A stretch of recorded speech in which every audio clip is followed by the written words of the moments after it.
উপস্থিত বিহুপ্ৰেমী ৰাইজসকল আৰু প্ৰগতি মানৱতাৰ ছাৰ বাইদেউসকল আৰু মোৰ মৰমৰ বন্ধু বান্ধৱীসকল, জয় জয়তে ৰঙালী বিহুৰ শুভেচ্ছা সকলো লোকে যাচিছোঁ। আজি আপোনালোকে মোক অভিযোগ হিচাপে একেষাৰ ক'বলৈ কোৱাত প্ৰগতি মানৱতাৰ ছাৰ বাইদেউসকললৈ মই কৃতজ্ঞতা যাচিছোঁ।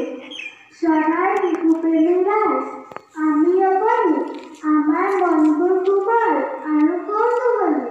আমাক লাগে এটা সুস্থ পৰিৱেশ, য'ত আমি আমাৰ লুকাই থকা প্ৰতিভা বিকশিত কৰিব পাৰোঁ, য'ত আমি নিজক সুনাগৰিকৈ গঢ়ি তুলিব পাৰিম।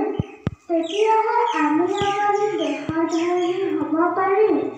এটা কথা মন কৰিবলগীয়া যে আমাৰ সকলোৰে কিবা এটা নহয় কিবা এটা বিষয়ত প্ৰতিভা আছে। কোনোৱে গান গাই ভাল পায়, কোনোৱে নাচি ভাল পায়, কোনোৱে খেলি ভাল পায়, কোনোৱে কবিতা আবৃত্তি কৰি ভাল পায়, কোনোৱে কিতাপ লিখি ভাল পায়, কোনোৱে কবিতা গল্প সাধু লিখি ভাল পায়, কোনোৱে ছবি আঁকি ভাল পায়। ইমানকে কৈ মই সাহিত্য বিভাগটো উদ্বোধন কৰিলোঁ। লগতে মই এফাকি কবিতা আবৃত্তি কৰিবলৈ ওলাইছোঁ। ভুল হ'লে ক্ষমা কৰিব। কবিতাটিৰ নাম কাঞ্চনজংঘাৰ বুৰঞ্জী, কবি ৰূপকোঁৱৰ জ্যোতিপ্ৰসাদ আগৰৱালা।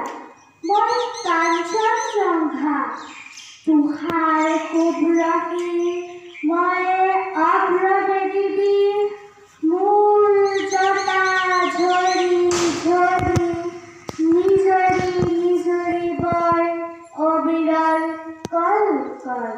শৈলজা পলধৰা পীযুষ সলিলা সুৰধনী গংগা, প্ৰথমৰ প্ৰভাতৰ অৰুণৰ জ্যোতি, অৱনী জুৰি মোক আলোক নৃত্য কৰি, বিয়পাই বিশ্বত ৰঞ্জন জ্যোতি।